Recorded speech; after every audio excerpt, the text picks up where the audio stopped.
Welcome, Buff fans. Joined by Matt Smith again. Matt, we haven't done this in a little while. It feels like a little while. It's been a little over a week, but we didn't do our usual Sunday Monday thing. And but it's been a little time off for the team a little bit, and so we took some sort of.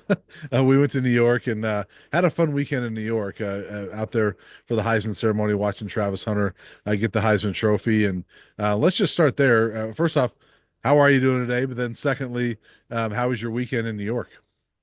Oh, doing fine. New York is New York. It's a city that is insanely overcrowded. There are people everywhere.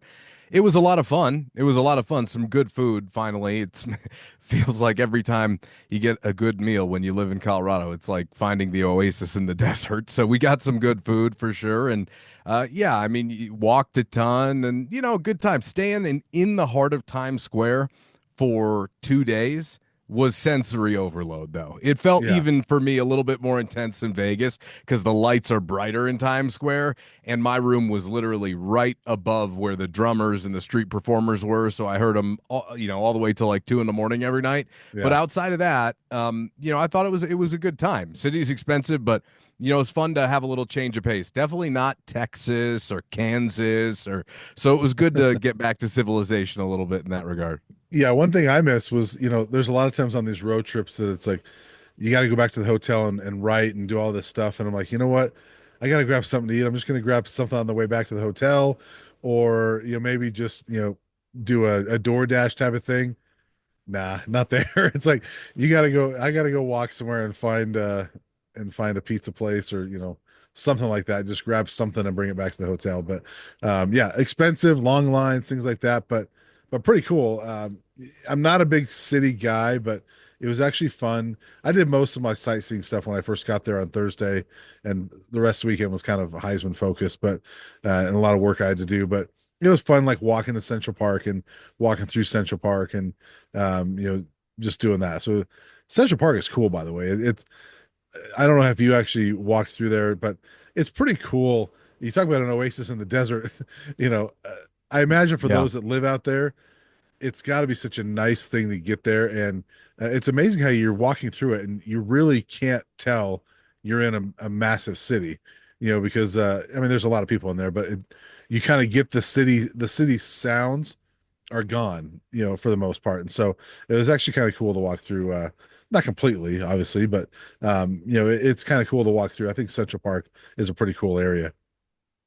Yeah, I'd been to New York one time before we spoke about that, and that was over 10 years ago, I think. And we didn't have a chance to do a ton of sightseeing. I was there for a wedding. And so this time I definitely got to see a little bit more. And I was walking down the street, I love Mhm. Sinatra and Dean Martin and all those. And, that started playing, and all of a sudden felt like I was in a romantic comedy because, I've seen so many, so many of them as I was in Central Park and, some Nat King Cole. And it was like, oh, geez, this is straight out of You've Got Mail. But it was cool. Yeah, I Yeah. agree with you that you struggle to find nature when you're in a concrete jungle, and so when you find it's definitely refreshing. I spent Saturday in the park. There you go. There's a line right out of a song for you. There you So go. yeah, it was a good time. It was a good time. And like I said, we've talked about how we feel about the Big 12 conference. It's middle America. It is pretty much all the same in a lot of ways, except, getting to go to New York for the Heisman ceremony. Incredible treat for us to be able to do something that you and I never thought in a million years that we were going to do at any point. And so when the opportunity presented itself, we've talked about it now for a couple of months. I mean, we've had Yeah. these trips on the books for a while. So it was a fun event. Definitely cool to check that box off. And it'd be great if for some reason we ever ended up back there. Yeah. Yeah. I never thought I would cover it. I don't know if I ever will again, Yeah. but man, Travis Hunter, just once in a lifetime player, and really cool to see him win it. He obviously deserved it, in my opinion. I think he was the most outstanding player in the country. I mean, I voted him that way. I had a Heisman vote. He was number one on my list, and Ashton Genty was number two. Shadur Sanders was number three on my ballot. But not real surprising that it was really a two-man race. I mean, it was a distant third to Dylan Gabriel, and then Cam Ward fourth, and um, I mean, it was a close overall. It was close. I mean, the closest one in 15 years. Ashton Genty, the first player in history to get over 2,000 points in voting and not win the award. I don't know the stats on this, but I think that Travis and Ashton combined for the higher percentage of points among just the top two, if that makes sense. So usually there's more of a like the third, fourth, fifth, or whatever will have more of a percentage of the vote.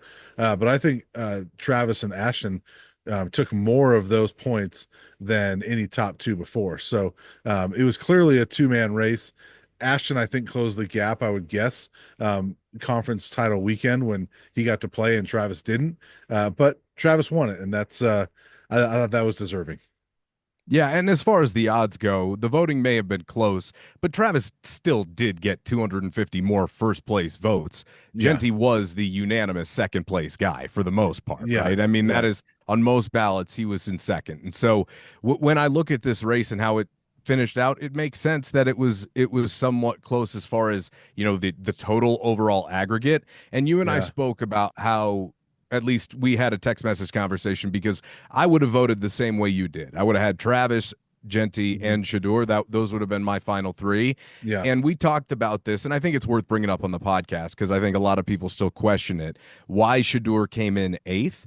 Okay, before we get to Travis, the reason Shadur came in eighth is because as a Heisman finalist, you want to talk about this process? You only get three selections to vote for. Yeah, and I know a lot of people were pointing to some disrespect to Shador, but it's really not that, in my opinion. And my opinion is based on looking at 90 years of history of voting, and that when you only have three spots, for those of us that vote, there's three spots, and voters are not going to give two of them to guys on three lost teams. It's just not going to happen. And this is only the second time in history that two guys from a three loss team were in the top eight. The previous time was 34 years ago, 1990, the year that CU won the national title. Virginia had Sean Moore and Herman Moore were like fourth and sixth, but that team was number one going into November, and then kind of tailed off from there. So you just don't see it. There's been several Heisman winners from three loss teams. Travis is the first one in history to be a Heisman winner from a three loss team and have one of his teammates also in the top 10. And so it just doesn't happen that way. And voters are not going to give that second spot to a second guy on a three loss team. That's not going to happen. And the other thing too is that you and I were talking about that I think a lot of voters are going to use that third spot for a guy that maybe they covered, that they feel like this guy should have a vote. He's not going to win it, but he should have a vote. Now, for me, I believe Shador is the best quarterback, and he was my number three. But that's also how I thought about it too. Was Shador needs votes, and I'm going to put him on there because I think he deserves them. And there's clearly some people that voted that thought, Cam Scatabo has to have some votes. He deserves it. He had a great year, and he did. He deserves some votes. Um, the Tyler Warren, the tight end from Penn State, there's East Coast voters that probably watched him play like he deserves some votes. So they put him on there. Bryson Daly, the quarterback at Army, he didn't look very good in that game on Saturday, but up to that point he did. And so there's people they're going to vote that way. I think there's a lot of voters that use that third place vote to just put a guy. It's almost an honorable mention type of thing, and not necessarily who they think is the number three player. Does that make sense? 100%. And I completely agree. And the way that the results flushed out, because as you mentioned, it was a running back from ASU who was like the Cinderella story of the year. Yep. Then it was a tight end from Penn State, East Coast blue blood program, an underrated guy, right? Like Yeah. somebody who, if you watch every Penn State game, you're probably like, well, shoot, if it's not Tyler Warren, it's not really anybody, because that's typically how James Franklin offenses work. They're Right. pretty limited in one way or the other. So you probably give him a lot of credit. And then you probably watch some Army ball, especially if you're East Coast. And so it makes total sense, as we kind of flushed out the other night, that third vote is typically like a ceremonial vote where, hey, let me give this guy a nod. And to your Mhm. point, you basically did the same thing, right? You voted Shadur third because you felt like he needed some representation in there, which, Yeah. and you also felt like that's how it should go. First of all, that's how your vote was, which is first. And then the second part is, well, he actually does need some help in that regard. And you do have that Heisman vote, which, I mean, I imagine there are a lot of people around the country that felt the same way and Yeah, operated that way. So on the surface, I scoffed at it because like eighth. I mean, get out of town. Eighth, Bryson yeah, Daly, Tyler Warren. Like, what are we, right. Scattaboo? What are we talking about? But it makes more sense when you kind of dive into it. So I wanted to make sure that we did explain that to fans because I think it's important to note. Yeah, and the other part too is, there's a lot of obviously CU fans are biased, and they believe Shador is the best quarterback in the country. I do too, and I'm sure I've got some bias as well. But and they wonder why two other quarterbacks were there and not him. Again, the wins and losses matter when it comes to quarterbacks, especially when it's Heisman voting. It just matters. And Dylan Gabriel, the quarterback of the number one undefeated team in the country, that was almost a slam dunk he was going to be there. It's in a year like this when they're I don't know. I don't know what I was going to say there, but like this was a year that it was just going to be a slam dunk that the number one team was going to have their quarterback there, right? And then Cam Ward, he deserved to be there too. I think Cam Ward is a great story in what he did. He lifted Miami. I think he and Shador are the two quarterbacks that lifted their teams more than anybody else in the top 25. More so than Gabriel. I mean, I was telling you, we were going over some stats of those three teams. Oregon is the one team whose offense is worse than it was last year. You know, Oregon's offense was better statistically with Bo Nix than it was with Dylan Gabriel. So, but he's the quarterback of the number one team. So I think all those guys are deserving. Shador is deserving. But bottom line, it came down to two things, honestly, when you look at the history of voting. Number one, he was the second best Heisman candidate on his team, and he had Travis Hunter. Travis Hunter took votes from him. There's no doubt about it. And number two is he had three losses. I honestly believe, Matt, that if CU beats Kansas, gets to the Big 12 title game, and then wins it, I think Shador's in New York. Yeah, I would agree with you. Yeah, I definitely would. Kansas or Kansas State, either one of Right, them, either to one. be If honest. they're in the Big 12 title game and they win it, I think he's in New York. I would agree there. I would agree there. And look, kind of shifting things back over to Travis because it was all about Travis. Yeah, That was the most that you and I have gotten to speak to Travis in 2 years, and it was nice to get to know yeah, him a little bit more and to hear more from his perspective. And look, it was an incredible weekend for him. Clearly, it was an incredible week. I mean, he racked up everything but the Maxwell Award. yeah. That is And a the remark. Thorpe.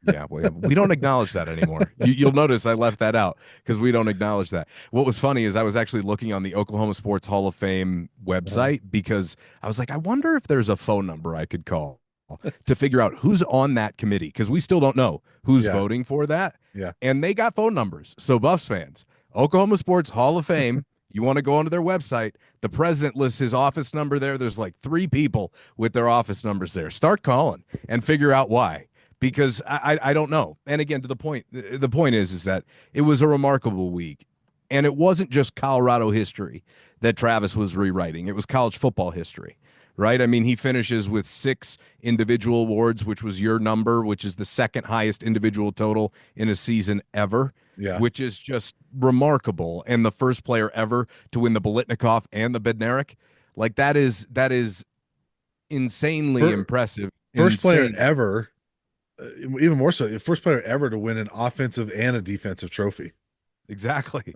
Exactly. Like I mean it just goes to show you what a special talent he was, and at the end of the Yeah, day most voters recognize that. Okay? yeah, Most voters. And the one thing I kept saying throughout this Heisman discourse is you have to realize pay attention to the odds. Don't pay yeah, attention to these yahoos on social media. They are the vocal minority. The odds tell the story. When it comes to awards, the yeah, odds tell the story, okay? yeah. You never see upsets ever, not with awards, individual awards like that. It just doesn't work like that. And so it was great to see. Travis was, over the moon, you could tell, and his teammates came out to support, which we later found out he paid for everybody's travel and expenses to come Yeah. out to New York to support him. Whoever wanted to get on the plane. Sounds like he might have chartered a plane. I'm not exactly sure how that worked out, but the way it was described, that's what it sounded like to Well, me. he does have an NIL deal with United Airlines, so maybe he worked something out with them. Yeah, probably a pretty good point. Yeah, it was cool to see everybody out there in New York and supporting him. And I'll tell you this, I wasn't in the room with you watching the ceremony, but it brought a tear to my eye. I mean, it was hard not to. It was pure emotion. And the one thing that we kept saying right afterwards is, "Hey man, this is a guy who went up there and winged it. He didn't have a planned Mhm. speech. He just went out there Mhm. and spoke from the heart, and he wasn't afraid to wear his emotions on his sleeve and talk about some complicated stuff in his personal life. And that took some bravery, took some guts. And Yeah. not that we ever question that because that's what he shows every week on and off the field, but that was another level of maturity that we got to see. And I can't wait to see him dominate on Sundays. Absolutely deserved. We'll swing it back to the conversation. You got to put 12 on the facade. You don't Right. have a choice now. It just depends upon what year you want to do it. Yeah, he'll be up there. There's no question about that. And I I'm glad you brought it up because I did ask him, you know, Ashton Genty, and I'm not knocking him at all, but Ashton Genty, the pre-Heisman press conference is one of them. He said how he had been practicing his speech in case he won. I asked Travis Hunter, I said, "Do you have a speech? Have you practiced it?" And he goes, "Nope." He goes, I'm just gonna." He goes, "I don't want that." He goes, I want to get up there, and I like the pressure of just getting up there and doing that." And um, again, I'm not knocking him. There's different personalities. Genty might be a more quiet guy that he wants to have his thoughts all gathered together. I just thought it was impressive that Travis went up there. I don't know all the Heisman speeches in history, but that's got to be one of the best ever. Just because it was from the heart, and you mentioned it was emotions all over the place, and he had laughter, he had tears. I mean there was a little bit of everything. When Genty said that, the first thought in my mind was, well, I hope you're practicing your gracious loser face too. The Right. oh, Yeah. Right. because I mean, the poor kid. Boise State also, let me just talk about them for a second.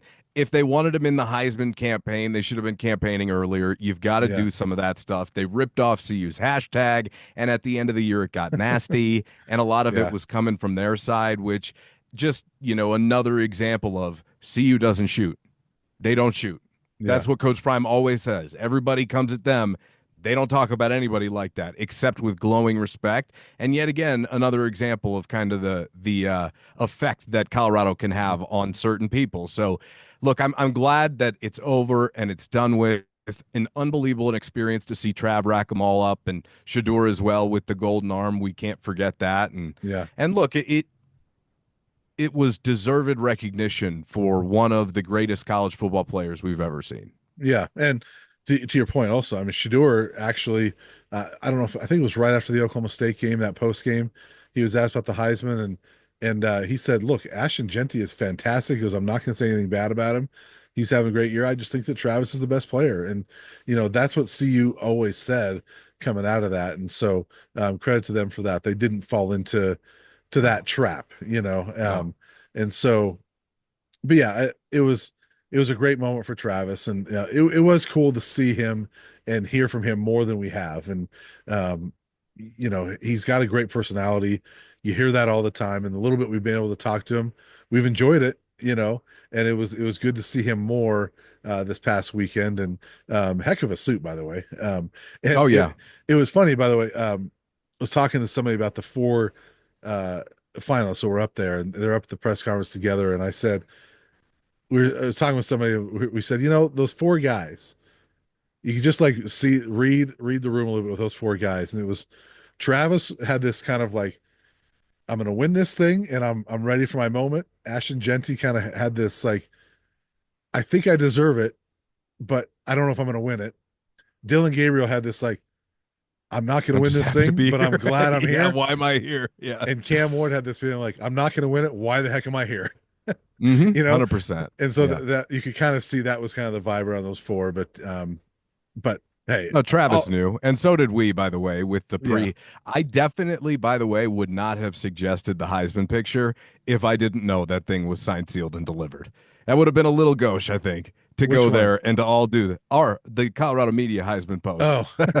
That was a little early celebration there on our part. Yeah, knew Yeah. that one was in the bag. So look, Yeah. I thought it was cool. The last thing I want to say is And I know you and I talked about it. We just brought it up as to why Dylan Gabriel was there and why Shadur wasn't. I'm not confused. I understand that. It definitely bugged me because the award goes to the best player in college football and wins are weighted the most. But to say that Dylan is a better player than Shadur in any way, shape, or form is ridiculous. I put that out on social media. I want it back Yeah, on the record that it did bug me a little bit because hey, look, I know why he's not there. I understand Dylan undefeated, great season. You put the numbers together, you watch a tape. Come on, guys. We all know. And look, Shador will have the last laugh because he's going to be the first quarterback off the board. yeah, Okay. That is hmm the truth. Unless for some reason they don't want him to play there or he doesn't want to play with whoever ends up at one. That would be right, the only reason why. As Pat Shermer said to us, what was it, yesterday? If you don't take Shador number one, you're taking the second best quarterback right, in this class. right. And I firmly agree with him there to the deepest part of my core. And I'm looking forward to seeing these guys one more time. That was the other part of what I was thinking is okay. I know the college football playoff starts this week, by the way, and I've definitely had my thoughts on that. But at least we get one more opportunity to watch these guys do their thing because they are the group that turned around Colorado football, and specifically with Travis and Shadur, they are two all timers in program history. And honestly, you put Shadur's stats up there. Shadur's an all time great college quarterback as far as Right. collegiate success. His numbers are up there with anybody. And Travis, need we say any more? So we Yeah. really have a great opportunity here to watch one more ride around the sun here. Yeah, I'm looking forward to it. And next week in the Alamo Bowl, obviously, and we'll talk more about that as we get closer to the game. But bowl prep is underway now, and I don't know how much time all of them took off, but certainly they're back at it full swing this week. And um, you know, they clearly, Matt, they sound like a team that wants to go out and win this thing. They're not just happy to be there. Coach Prime again said this week that those guys are going to play, and he goes, "Look, you don't think Travis wants to go out there and prove that he's a Heisman Trophy winner, and that Shador doesn't want to go out there and prove that you know he's the number one pick. These guys want to prove themselves, and there's a lot of motivation for a lot of guys on this team. I mean, Jimmy Horn wants a big game finally. He's been out injured and looks like he's back healthy. I was saying this to Adam Munstertiger. We did a video earlier today, but wasn't it nice seeing Jimmy Horn on well off making plays again? Because it's like, oh yeah, that's right. Because it seems like it's been a while because he's been hampered by some injuries. And Will Shepherd, we talked to him today, and that guy's been playing college football for a while now. Finally gets to go to a bowl game. There's so many guys I think that have a lot to play for, and so it's going to be interesting to see what the Buffs look like, and how they come out, how long they're going to play, things like that. But I think it'll be a fun and interesting game. There's only two guys on the team who can't boost their draft stock any higher. Right? Yeah. That's that's the truth. And you've got a lot of guys who will be going to the draft and trying to continue their football careers playing professionally. And Yeah. anything you put out there on tape, the scouts are going to pour over. And I think you have a lot of guys also that are kind of like fringe, maybe Mhm. draft picks, maybe later round guys, or maybe kind of fringe between 5 through 7, or maybe even 3 through 5 as far Yeah. as rounds taken in the draft. And so that's Yep. another great opportunity to go out there in this type of environment against a good BYU team and put out some good tape. And the only thing that you would say is, well, you just hope guys aren't out there just trying to get theirs, which obviously with this team, we know they're not going to be that. Okay. The Yeah. guys who are here are going to stick together to ride it out because the truth is Travis and Shador are going to play. Everybody Mhm. is all in except for, maybe one of their linebackers who's gone now, which Yeah. is, something else we can talk about here in a minute. But the point is that you have nearly a full arsenal to work with here, and Yeah. they're taking it just as seriously as every other game. And more than that, it is the culmination of the ride for Coach Prime with his sons. And so there's an added layer of pressure and intensity and motivation to want to go out the right way Mhm. and do it the right way for those guys. Because let's be honest, you can include Shador and Shiloh in this and Bucky and Coach Prime. What the Sanders family has done for a lot of the players, almost everybody on that team, goes well beyond the football field. Okay. It Yeah. really does in a lot of ways. And so I know there's a lot of guys who are going to want to do right by them as well. And so I don't have any concerns about, hey, they're not going to show up. They're not going to do this. They're going to San Antonio for a week over Christmas. They're Yeah. going to play hard. Yeah. Well, Pat Shermer made a great point during his press conference with us this week, and he pointed out one of the great moments for him. He was back in Boulder during the Heisman stuff because they had recruits in town. He said one of the great moments for him watching on TV was that scene where Coach Prime hugs Travis after it's announced he won the award, and Shador's right there, and Shermer's like, "Because those are the three guys that really brought this back. They spearheaded this whole thing, and clearly there was other people involved, and Shiloh and Camson and Craig and Levante Bentley. You can go on and on and on. Guys that have And big Bucky, impacts. Yeah, guys that have big impacts. But as far as the football aspect of it, those three guys, sure. that's what made this go was Coach Prime getting here and bringing those two guys with him. And so, I thought that was a cool thing that Pat Shermer pointed out that like for him, that was just that moment like, wow, those are the three guys that, really put Colorado back on the map. Oh, I took a picture of it during the broadcast when they were all Yeah. sitting up there on the couch. It's like, this is frame this.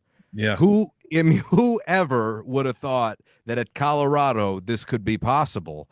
And they were the foundation that everything else was built around. Now you don't get to where you got to without a strong, supporting cast, but Right. they were certainly the core of what took place over the last couple of years. It was an amazing event, amazing night. It was a celebration of Travis Hunter. My favorite picture was Travis and Shadur holding the Heisman Trophy together because Shadur had a lot to do with that too. Okay. Yeah. And Travis is amazing, but he doesn't put up the numbers that he put up without a quarterback who can put it there. And Yeah. Shadur did. And so let's just make sure we acknowledge the one thing as we get further and further away that Shadur did have a sizable role in getting that thing back to Boulder too. And so I love to see the culmination of all of it and just a really fun celebration for what they've accomplished. And now, like you mentioned, time to lock back in. Yeah. And it's also a weird time of year, Matt, and that yes, that's happened, and you got to lock back into the Alamo Bowl, but there's also very much a look towards the future, and never more of a reminder than today as we're doing this is you know Kaden Salter, the former Liberty quarterback. CU announced him. He announced him, then CU announced him. He signed financial paperwork. He's now a Buff, and you got Juju Lewis coming in here as a five-star quarterback, but now you got Kaden Salter, who was the Conference USA Player of the Year last year for Liberty. Did not have as good of a year this year, but super talented dual threat with 1 year left. And so you talk about Shador is the foundation in a lot of ways, but now those keys are being handed over to one of those two guys. And so I want to talk about that real quick and just your initial thoughts with Salter signing on today. That there's always been this assumption like, all right, Juju, but now you bring in a guy like Salter, it's not a done deal that it's just Juju's team. I mean, Kaden Salter is not coming here to sit behind a freshman. Probably not. Probably not. That's a safe assumption. Now, that being said, the one thing I want to acknowledge to people out there, you and I are typically not the, hey, let's look too far ahead, guys. I don't Yeah, think you asked, and I don't think I did either, any questions about the future over the last couple of weeks, have we? I think we've just been trying to stick to, I mean, best that I can remember. There's been some other guys that have asked that, but you and yeah, I are just trying to stay in the moment. And the reason why I asked that is that there are some questions and some topics that we definitely have to discuss about the future, and we'll definitely get to those when the time's appropriate. We can ask those, which would be after the bowl game, right? And yeah, so maybe we'll get into it a little deeper then, because you see a lot of this. Brian and I are not out on the streets every day with our ear to the ground covering the portal like crazy. When a guy commits and signs, you and I can talk about it. yeah, I feel pretty safe to say that's how we roll. So yes, they bring in Kaden Salter. Very interesting history. Started out at Tennessee, goes to Liberty, was actually a teammate with Amari McNeil his freshman yeah. year. I For a found an few article weeks. about them for a few weeks. That's right. Yeah. That's right. Then went to Liberty and led Liberty. What is he? 21-4 over two Hmm. seasons. Hmm. Much better 2023 than 2024. He was Conference USA MVP, I want to say, in Yeah. 23. Hmm. Kind of took a big step back this year. I'm going to have to go through Liberty's season and figure out exactly what that was. There were some folks out there saying that they had a really talented receiver that went to LSU this Yeah. offseason, and Yeah. they just didn't have a ton of talent around him. So Well, that's we'll things see. in the portal era. That's the type of team that gets picked apart. Yep. I mean, Yep. he's an example of it, but they're 8-3 this year or 8-4 this year, whatever it is, and going to a bowl game, he's not going to be there. So that's the type of team that gets picked apart. And so it's hard to put all that on him when I haven't done, like, to your point, I haven't done the deep dive into what they lost. Yeah, I didn't put any of it on him, so I don't Yeah. exactly know Yeah. what it is. They were 12 Yeah. and 1 the year before. They had a great season. It's just going to be interesting to dive into that as to why it didn't happen. Now his play style. Didn't RPO didn't they guy. lose their head coach? I'm trying to look that up. I thought they Well, lost now their head why don't you coach. look it up? Why don't you look it up? I'm not Okay. exactly sure. I mean, we might as well while we're talking about it. Yeah, you had. I'll look it up Um, while you're talking. yeah, I like his style. He reminds me a lot of Juju. You got two guys kind Hmm. of cut from the same cloth a little bit. I would say Salter's a little bit more of a dual threat than Juju is, but you've got a guy who can run the RPO, get the ball out quick, certainly, and he doesn't take a lot of risks with the football, low interception numbers. In a lot of ways, the way he moves running the football kind of reminds me of Shadur a little bit. But I would say that just more of a proclivity to want to run than Shadur, certainly out of a traditional RPO system. So I think that'll Yeah. be a good fit because if you do have to play both of those guys next year, and certainly in practices, you'll have two guys that can really execute or at least project to be able to execute what Colorado wants to do. Now, how do they want to structure their offense? What kind of backs do they bring in here? Do they bring in more tight ends? They just got a great tight end recruit out of the portal, Zach Atkins, but you need a couple more of those guys if you really are serious about running the football. So it'll be interesting. But I'll say this: it feels like a good place to start a quarterback competition because I do Mhm. believe it will be a competition. Whether Ryan Staub is a part of it and chooses to stay, I'm not sure. Feels Yeah. like maybe after 2 years, Ryan might go down a level to seek out more playing time, but who knows? I'll just say maybe after the spring, that would be a decision for him to make to kind of see how he stacks up against the other two guys, being a veteran of Mhm. the program now. So we'll see. I mean, I'm pretty pleased with it. It's not going to be an easy transition off of Shadur. Shadur covers up so much. Yeah. Colorado was the worst rushing team back to back years. That's a significant problem that they're going to have to address. There's not a lot of other guys that can stand in the pocket and take the licking that Shadur did for 2 straight years and keep on ticking. That's not really how it goes. I mean, if Juju gets teed off on like that, he probably won't make it through a full season. Same thing Right. with Salter. He's a little bit of thinner guy. So we'll see how that plays out. But look, this is a guy who was a hell of a quarterback in Texas in high school with Cedar Hills, I think it was, Yep. and Mhm. had a really successful senior season. And I'm pretty sure Coach Prime is familiar with him dating back to high school days. He's got to be down the street from Trinity. So Yeah. I guess we'll see how it plays out, Bry. Yeah. By the way, Liberty did not lose their coach. Jamie Chad was in his second season. So I think they did lose a ton of guys in the portal. I mean, Preston Hodge was one that he was Mm-hmm. a star corner, starting corner for them in that 13-0 season last year, that came over here this year. So didn't lose a head coach. But yeah, you're right. I mean, it's going to be interesting to see what this competition looks like. It will be a competition. I mean, again, you're not. Salter knows you got Juju Lewis, but he also, if he's coming in here being told you have an opportunity here to compete for this job, of course. I Yeah. would imagine that they also talked to Juju and said this is what we need to do, because, and I'm not saying Juju won't be the guy. He very well could be, but it's tough when you're going into next season.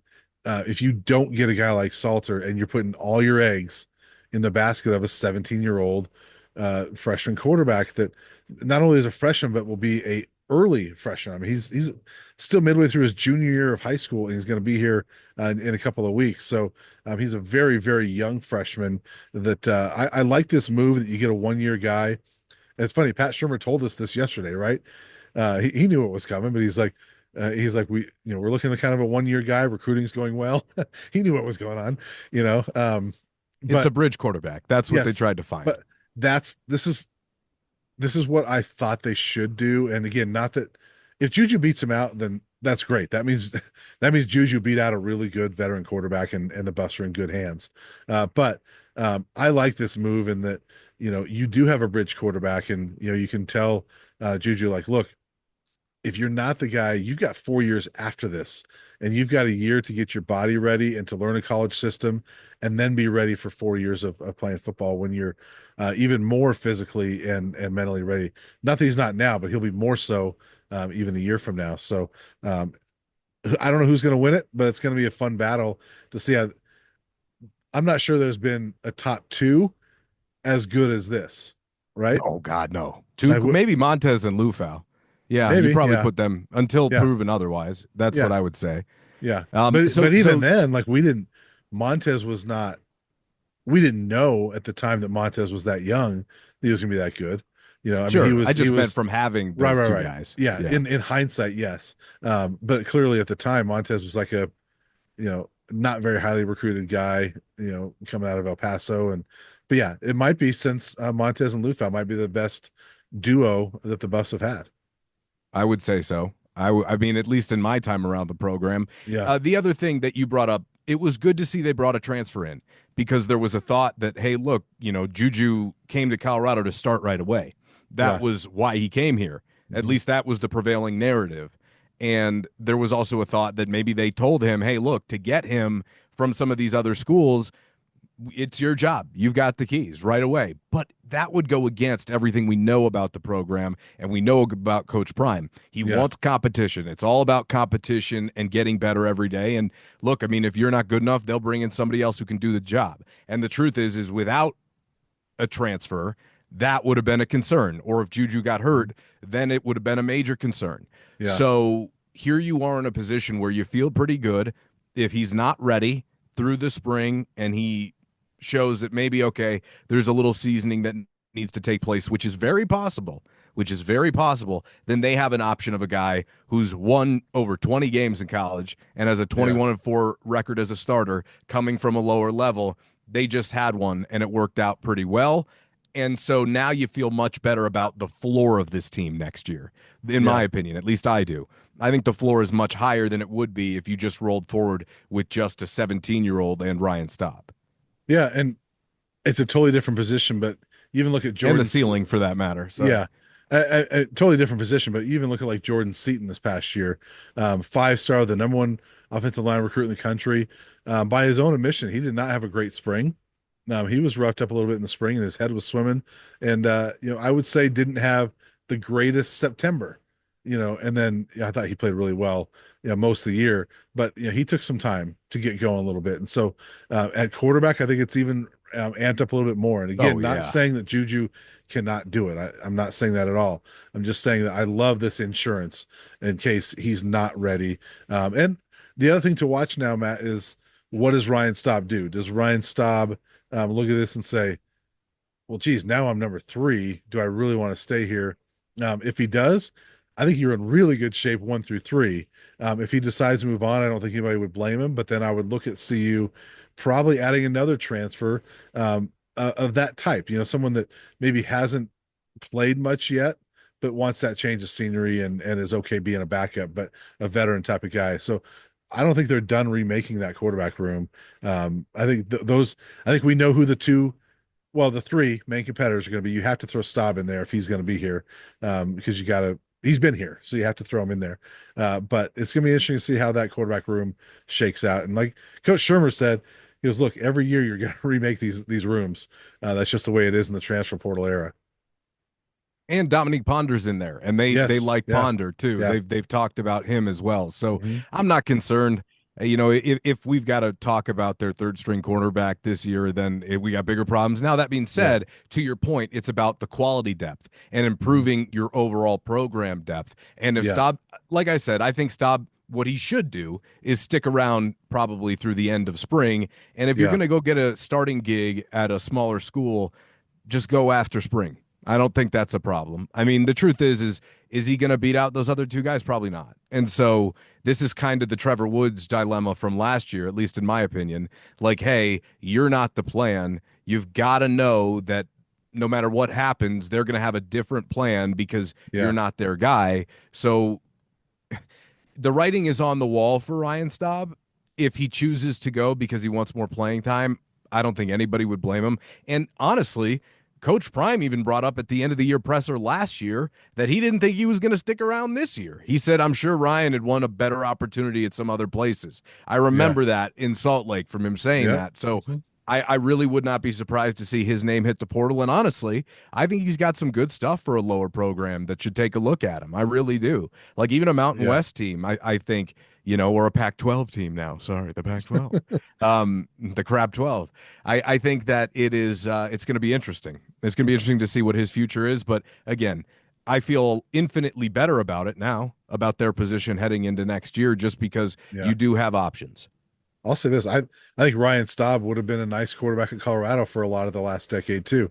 But Well, they it's were a also a Mountain West team for a lot of the last decade, right. primarily. So, I'm just saying it's yeah, a yeah. different era now, and Yes, it so is. but I think he could have been a nice quarterback for a lot of the last decade. So He would have been better than anybody in 22 or 21 for that matter. yes, From he what would we have. saw the guy at Yeah, Utah yeah. from Although I from will his say one start.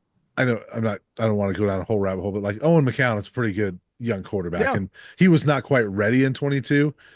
Played well for for what he had. He's playing pretty well with UTSA right now, so yeah. I like his game. But yeah, Ryan Staub I think has got a good future, whether it's here or somewhere else, and so we'll see what happens with that. But let's see, anything else to get to today? Well, I think we should talk about Jaheim Otis a little bit and some of these other Yeah, guys that they've nailed down. Not too in depth, but Otis was obviously ESPN's number one ranked player in the portal, defensive lineman, interior defensive lineman from Alabama, one of mhm. their top guys. And to Yep, be able to pull, you know, it's the old narrative, or excuse me, the old example that I always use.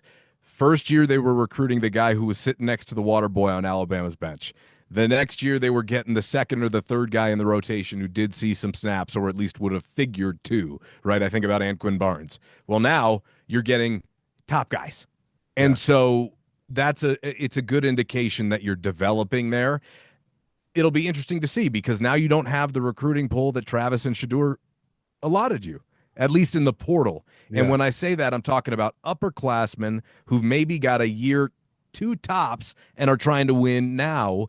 Colorado, by nature, is just a little bit more of an unproven because let's be honest, going to play with special talent is a mhm, big part of hopping around in the portal.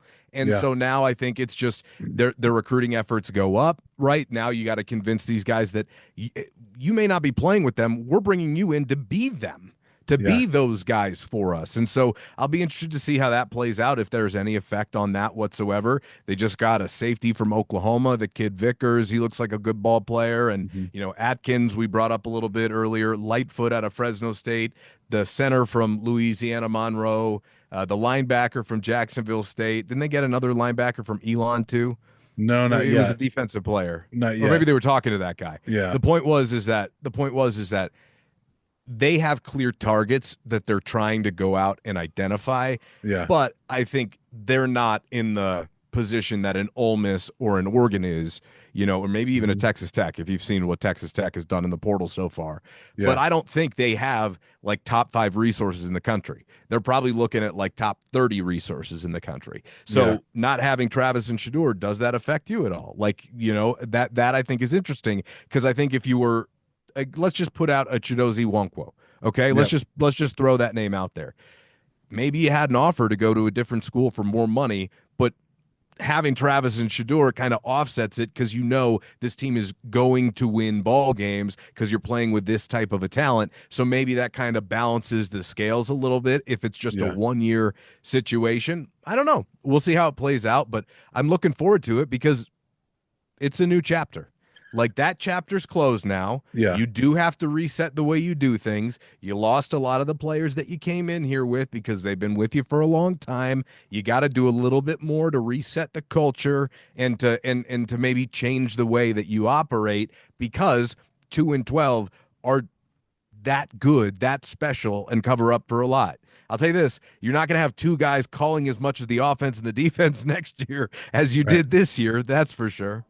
Well, it's a little bit like when the Broncos had Peyton Manning, and Yeah. they could attract a higher level of free agents when Peyton Manning was here. The Buccaneers when Tom Brady went down there, things like that. Now, I think I think the 2025 Buffs are going to be better than the post Manning Broncos. Please uh, God. Yes, no, I'm but with you. but it became harder for the Broncos to attract free agents when Manning's not there. The same thing to your point. I don't know if it's as hard, but it's different, like you said, because when you go there with Shador, you know, okay, that's a proven senior quarterback that we're going to win with Shadur Sanders. And so you don't know yet, can you win with Juju Lewis or can you win with Kaden Salter at that level? You don't know that yet. And so, but I will say this too. I think both of those guys are also going to attract recruits in a different way too. I mean, they're Juju's going to attract some top high school talent, and Kaden Salter. We're already seeing some things like there's some receivers that are looking at Colorado because Kaden Salter's going to be there. So they're going to attract some players. It's just different without Shador and Travis. Yeah, and I think I'm talking about like your top end guys, the guys who are all Yeah, yeah. going for, big money in the portal. Hmm. They got obviously I'm sure Otis is, getting a nice deal from the Buffs, but which it is, by the way. It's not like a Yeah. an offer. I mean, he's getting a deal It's a offered contract. to him now. Yeah. It's a Isn't that whole the new world. weirdest thing, It's the by the Wild way, on West. social media to see so and so has re-signed, Agreed to a new deal. agree, Yeah. agreed to a new deal to stay at Missouri or stay wherever. It's like, what?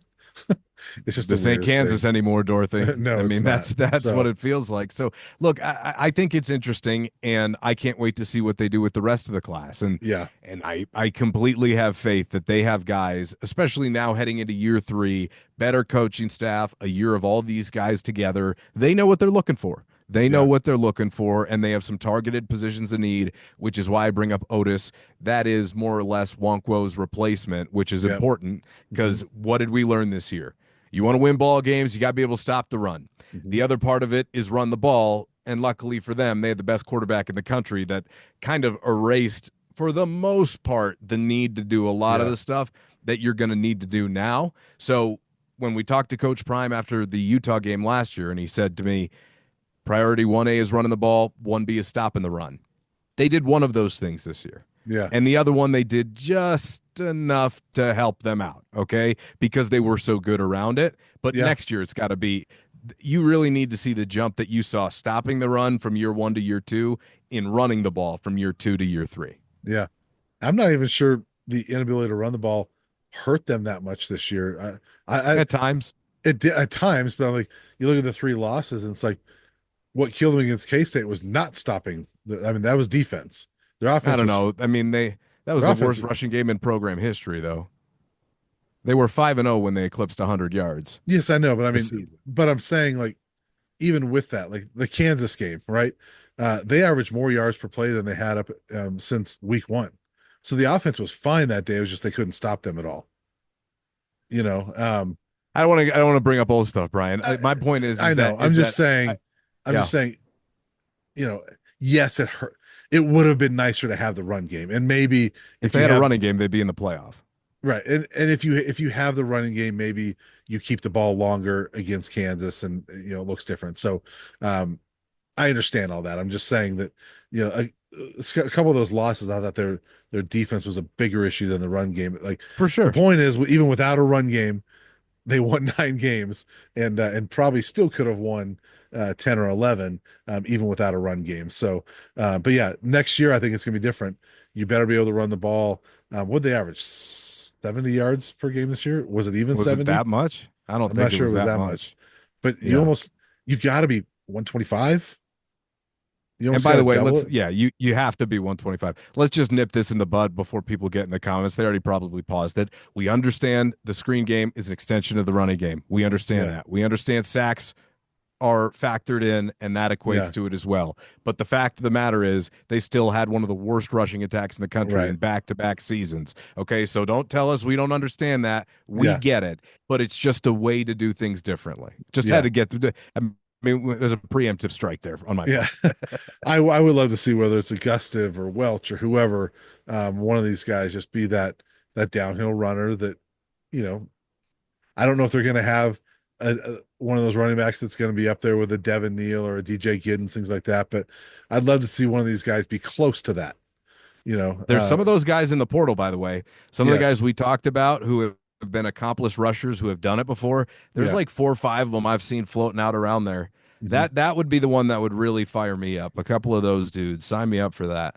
Well, look, they had one for a little bit last year in Rashad Amos, and he decided to flip to Mississippi State or Ole Miss, one of the two, but And then um, didn't play at all. and then didn't play at all. So I would love to see it. Um, but we'll see.